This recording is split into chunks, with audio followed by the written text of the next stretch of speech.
অবশেষে সিবিআই হেফাজতে সন্দেশখালীর বাঘ অথবা বেতাজ বাদশাহ যাই বলুন না কেন, শাহজাহান শেখ কিন্তু চলে গেলেন। শাহজাহানকে নিয়ে তদন্ত শুরু করে ইডি। রেশন দুর্নীতি নিয়ে অতর্কিতে ভোরবেলা একদল সাংবাদিক এবং নিরাপত্তা রক্ষী নিয়ে হানা দেয় শাহজাহান শেখের বাড়ি। বাড়িতে তালা দেওয়া দেখে হাঁকডাক শুরু করতেই শাহজাহানের প্রতিবেশীরা বেরিয়ে আসেন। সাড়া না পেয়ে ইডি বাড়ির যে সদর দরজা সেই তালা ভাঙতে উদ্যত হলে প্রতিবেশীরা প্রতিরোধ শুরু করেন। ইডির সাগরেদ মিডিয়া, আমি বলছি বারবার ইডির সাগরেদ মিডিয়া, কারণ ইডির কোনো মিডিয়াকে সঙ্গে নিয়ে যাওয়ার কথা ছিল না, এরকম নিয়মও নেই, সুপ্রিম কোর্ট বারণ করে দিয়েছে। তারপরেও ইডি যেখানেই যায় তাদের সাগরেদ মিডিয়া হিসাবে একটা দুটো মিডিয়াকে নিয়ে যায়। ইডির সাগরেদ মিডিয়া এই প্রতিবেশীদেরই তৃণমূল আশ্রিত দুষ্কৃতী অথবা শাহজাহান বাহিনী বলে আখ্যা দেয়। প্রতিবেশীদের প্রতিরোধে ইডি অফিসারদের মাথা ফাটে। সাগরেদ মিডিয়ার লোকজন এবং ইডি নিরাপত্তার দায়িত্বে থাকা জওয়ানেরা কোনো রকমে সেদিন পালিয়ে বাঁচেন। তারপর থেকেই শাহজাহান শেখ বেপাত্তা এবং নানা রসালো গল্প ঘুরতে থাকে এক মিডিয়া থেকে আর এক মিডিয়ার পর্দায়। পাল্লা দিয়ে বাড়ে সন্দেশখালীর সোপ অপেরা। শাহজাহান বেপাত্তা হওয়ার পরে সাগরেদ মিডিয়া শুরু করে এক নতুন গল্প। মুখ ঢেকে কয়েকজন মহিলা জানান যে শাহজাহান বাহিনীর লোকজন প্রতি রাতে একজন সুন্দরী যুবতীকে পার্টি অফিসে নিয়ে যেত তাদের যৌন লালসা মেটাতে। অবশ্য এই মুখ ঢেকে থাকা মহিলারা প্রত্যেকেই বলেছেন তাদের সাথে কোনো যৌন নিগ্রহ করেনি কেউ, তবে তারা এসব কথা নাকি শুনেছেন। এসব দেখে শুনে আরব্য উপন্যাসের মতো গল্প কাহিনী মনে হয় আমাদের। আমরাও ছুটে যাই সন্দেশখালীতে। আমরাও ধামাখালি সন্দেশখালীর অনেক মহিলাদের সাথে কথা বলি। তারা কেউই মুখ ঢাকতে চাননি এবং সবাই বলেন কারুর সাথে শ্লীলতাহানি বা যৌন নিগ্রহ করেনি শাহজাহান বা তার লোকজন। তবে অনেকেই বলেছেন জোর করে জমি দখল নেবার মতন অভিযোগ। আমরা এসব আপনাদের আগেই দেখিয়েছি। এদিকে আদালত সাফ বলে দেয় যে শাহজাহানকে নিয়ে তদন্ত করতে পারবে না রাজ্য পুলিশ।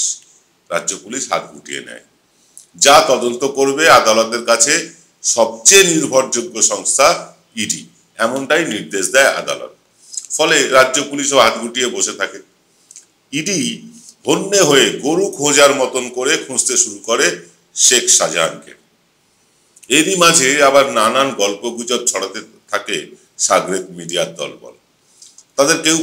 তাদের মধ্যে অনেকেই বলেন শাহজাহান নাকি বাংলাদেশে পালিয়েছে। তৃণমূল নেতা কুণাল ঘোষ চেপে ধরেন এই বলে যে তাহলে স্বরাষ্ট্রমন্ত্রীর বিএসএফ কি করছিল বর্ডারে। ব্যাকফায়ার করতেই মিডিয়ার গালে চুনকালি পড়বার উপক্রম। আর সেখানেই ত্রাতা হয়ে মাঠে নেমে পড়লেন শুভেন্দু অধিকারী। তিনি বললেন মমতা ব্যানার্জি তার বাড়িতেই নাকি শাহজাহান শেখকে লুকিয়ে রেখেছেন। ডেলি টিভি সিরিয়াল চালু হলো ঘন্টাখানেক ধরে টেলিভিশনের পর্দায়। এদিকে শাহজাহান যেন কর্পূরের মতন উবে গিয়েছে। একরকম বাধ্য হয়ে শাহজাহান তদন্তে রাজ্য পুলিশের বাধা তুলে 4 দিনের মধ্যে শাহজাহানকে খুঁজে বের করে আনলো সেই রাজ্য পুলিশ উত্তর 24 পরগনার মিনাখা থেকে। এখানেই শেষ হয়ে যেতে পারতো শাহজাহান এপিসোড, কিন্তু আবার আদালত নির্দেশ দিল যে শাহজাহানকে দিতে হবে সিবিআই এর হাতে, তদন্ত করবে সিবিআই। রাজ্য পুলিশ শাহজাহানকে খুঁজে বের করেছে ঠিকই, তদন্ত কিন্তু করবে সিবিআই। এরপর আরব্যর উপন্যাসের দ্বিতীয় পর্ব শুরু। বলবো সে কথা আপনাদের, সে সব গল্প বলবো, তবে ছোট্ট একটা বিরতির পর।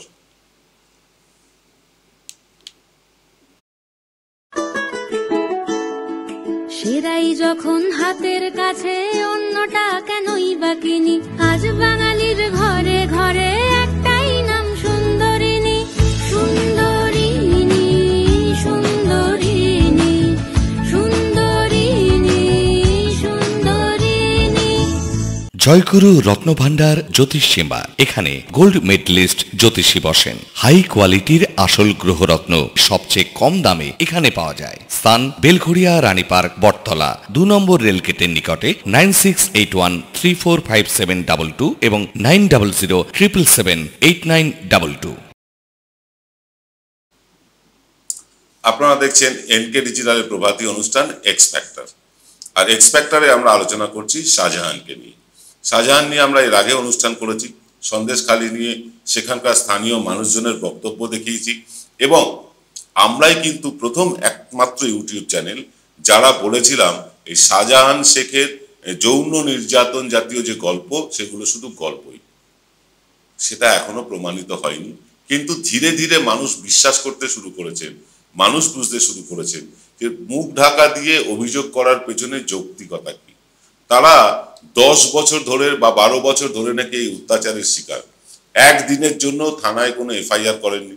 বেশ, থানায় এফআইআর করেননি, সেটা না হয় মেনে নেওয়া গেল। শাহজাহানের রক্তচক্ষুর ভয়ে থানায় গেলে পুলিশ শাহজাহানকে বলে দেবে, তারপর শাহজাহান আরো অত্যাচার করবে, সে ভয় ছিল। কিন্তু যে অঞ্চলের কথা বলছি, সে অঞ্চলে তো এক সময় সিপিএম এর রাজত্ব ছিল, তারপরে বিজেপির রাজত্ব। তো সিপিএম নেতারা বা বিজেপির নেতারা তারা কি করছিলেন? তারা কেন তাদের ঊর্ধ্বতন কর্তৃপক্ষকে জানাননি?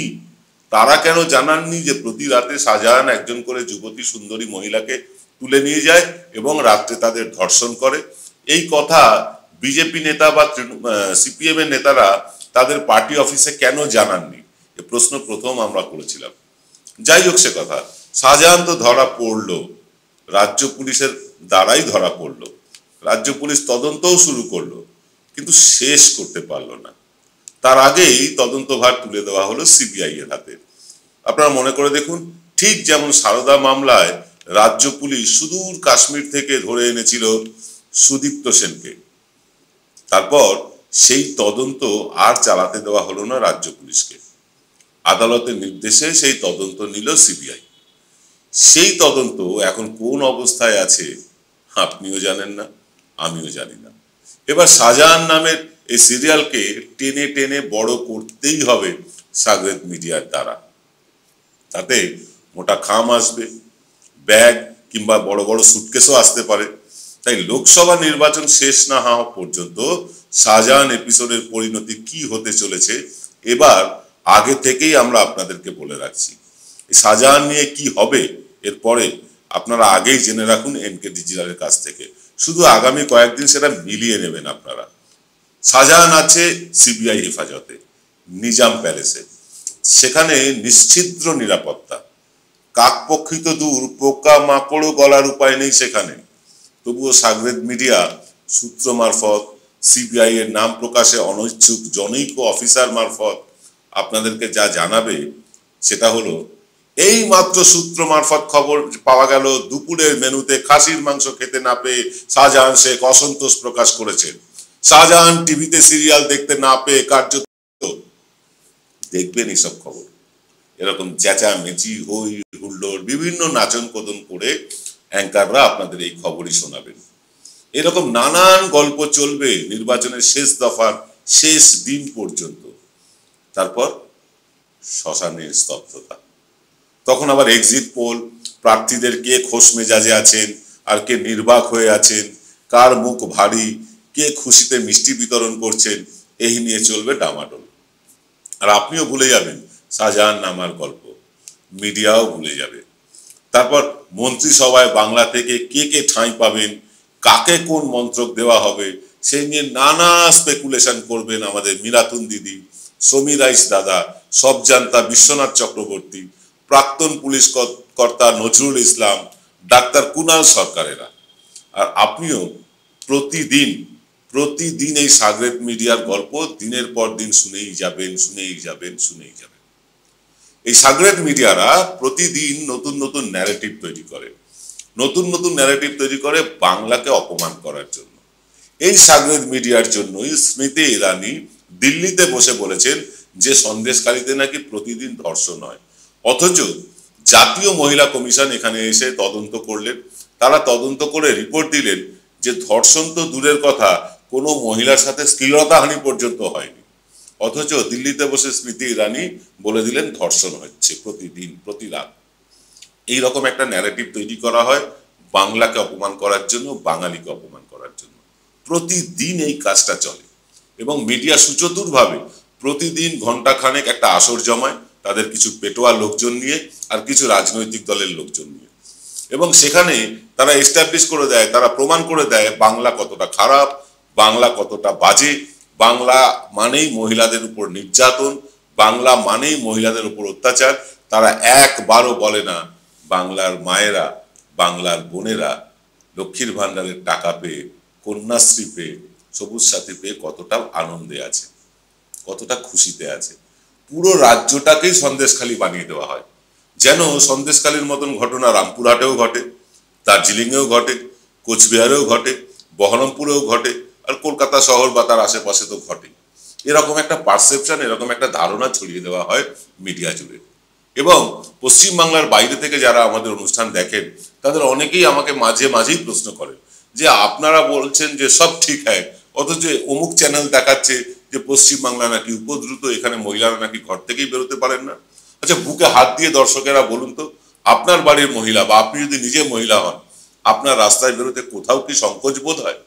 ট্রেনে, ঘাটে, ট্রেনে, বাসে বা যে কোনো টোটোতে, অটোতে, রিক্সায় কোথাও কি আপনার সাথে কেউ দুর্ব্যবহার পর্যন্ত করে? একটা বিচ্ছিন্ন ঘটনা নিশ্চয়ই ঘটে, কিন্তু এরকম কি নিত্য নৈমিত্তিক ব্যাপার? তা তো নয়। কিন্তু মিডিয়া শুধু ওই ঘটনাকে বারবার দেখিয়ে মুখ ঢাকা মহিলাদের সামনে রেখে তারা কিন্তু একটা ন্যারেটিভ তৈরি করছে, তারা কিন্তু একটা মানুষকে সিদ্ধান্ত নিতে বাধ্য করছে। অর্থাৎ যেখান থেকে মোটা খাম আসে বা মোটা ব্যাগ আসে, চামড়ার দামি দামি ব্যাগ, যেখান থেকে ভালো ভালো সুটকেস আসে, সুটকেস ভর্তি অনেক কিছু থাকে, তাদের জয়গান করতে গিয়ে বাংলাকে বদনাম করছে কারা, এটা আপনাকে বুঝতে হবে। আমরা এনকে ডিজিটাল নির্ভীক নির্ভয়ে এই কথাগুলো বলি, নাম ধরে ধরে বলি, কারণ আমাদের ভয় নেই। আমাদের কাছে কোনো খাম আসে না, কোনো ব্যাগ আসে না, কোনো সুটকেস আসে না, তাই আমরা অর্থহীনভাবে এইসব কথা বলতে পারি। কেন পারি জানেন? আপনারা আমাদের সঙ্গে আছেন। এই যে প্রতি মাসে কোটি কোটি মানুষ আমাদের অনুষ্ঠান দেখছে, এইসব মানুষেরা আছেন বলে আমরা সাহস পাই। বহু মানুষ, আমাদের একটা হোয়াটসঅ্যাপ গ্রুপ আছে এনকে ডিজিটালের, সেখানে যারা আমাদের মান্থলি সাবস্ক্রিপশন দিয়ে দেন তাদেরকেই সদস্য করা হয়েছে। সেই গ্রুপে অনেকেই লিখে পাঠান, আমি যারা মান্থলি সাবস্ক্রিপশন দিতে চান এখনো 100 টাকা বা তার বেশি, তারা পাশের যে নাম্বারটি আছে সেই নাম্বারটিতে ফোন করতে পারেন, বা সেই নাম্বারটিতে আপনি সরাসরি গুগল পে, ফোন পে করেও দিতে পারেন 100 টাকা বা তার বেশি হলে। নাম্বারটি হলো 9830075869। আর এই যে পাশে বিজ্ঞাপনটি দেখছেন, এরকম একটা বিজ্ঞাপনও আপনি প্রতি মাসে 500 টাকার বিনিময়ে খরচ করে দিতে পারেন এনকে ডিজিটালে। লক্ষ লক্ষ পৃথিবীবাসীর বাঙালির কাছে পৌঁছে যাবে আপনার বিজ্ঞাপন।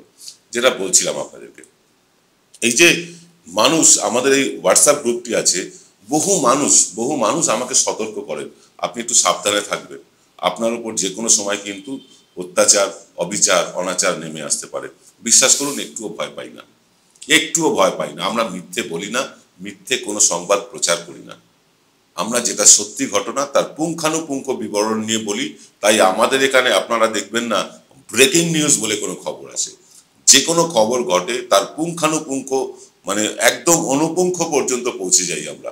সেখানে গিয়ে পুরো তত্ত্ব তালাশ করে তবে আপনাদের সামনে অনুষ্ঠান আমরা উপস্থিত করি। কারণ এই চ্যানেল আপনাদের, চালান আপনারা, এই চ্যানেলের যাবতীয় খরচ ওঠান আপনারা। আমার দায়বদ্ধতা শুধু প্রেজেন্ট করা, আপনাদের সামনে ক্যামেরার সামনে বলা, আমার কাজ এইটুকুই। এখানে আমাদের বা আমাদের টিমের কোনো ক্রেডিট নেই, পুরো ক্রেডিট আমি আপনাদের দিতে চাই। কারণ আপনারা না থাকলে এই 12 জনের টিম কবেই শেষ হয়ে যেত। আপনারা পাশে আছেন বলে সাহস পাই।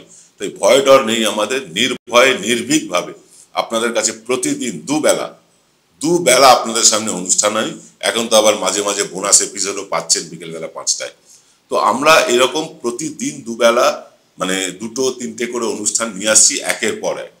গতকাল রাত্রিবেলা যে অনুষ্ঠানটা করেছিলাম আমরা, যে মানুষের কাছে প্রশ্ন করেছিলাম আমরা, সমীক্ষা চলছে আমাদের, সেই সমীক্ষায় মানুষকে আমরা কি কি প্রশ্ন করেছিলাম, কত মানুষকে প্রশ্ন করেছিলাম, স্যাম্পল কি, পুরোটাই তুলে ধরেছি। যারা দেখেননি তারা আমাদের অনুষ্ঠানটা, গতকালের লাইভ অনুষ্ঠানটা দেখে নিতে পারে। কেমন লাগছে আমাদের অনুষ্ঠান লিখে জানাতে ভুলবেন না। অনুষ্ঠানটি ভালো লাগলে লাইক এবং শেয়ার করতে ভুলবেন না। আর যারা এখনো সাবস্ক্রাইব করেননি তারা অনুগ্রহ করে সাবস্ক্রাইব করে আমাদেরকে উৎসাহিত করুন, আমাদের পাশে থাকুন। আজ এই পর্যন্ত, অনুষ্ঠান দীর্ঘায়িত করব না। রাত্রে আপনাদেরকে যে অনুষ্ঠান নিয়ে আসবো তা হচ্ছে গ্যারান্টিওয়ালা মোদি। গ্যারান্টিওয়ালা মোদি তিনি বলেছেন 140 কোটি ভারতবাসী নাকি তার পরিবার। এই গ্যারান্টিওয়ালা মোদির পরিবার নিয়েই আলোচনা করব আজ রাত 8টায়। যদি সম্ভব হয় নিশ্চয়ই একটা বোনাস এপিসোড আপনারা পেতে পারবেন, যদি সম্ভব হয়। আর যদি না হয় 8টায় থার্ড আই অনুষ্ঠান তো আপনাদের জন্য ফিক্সড রইলই। আসবো মোদির গ্যারান্টিওয়ালা পরিবার নিয়ে। আজ এই পর্যন্ত, সকলে ভালো থাকুন, নমস্কার। উইকিপিডিয়ার তথ্য অনুযায়ী এনকে ডিজিটাল ছিল গত বিধানসভা নির্বাচনের সবচেয়ে নিখুঁত এক্সিট পোল এবং ওপিনিয়ন পোলের অধিকারী। এবারের লোকসভা নির্বাচনের ওপিনিয়ন পোল আসছে এই মার্চেই। জানতে হলে দেখতে থাকুন এনকে ডিজিটাল।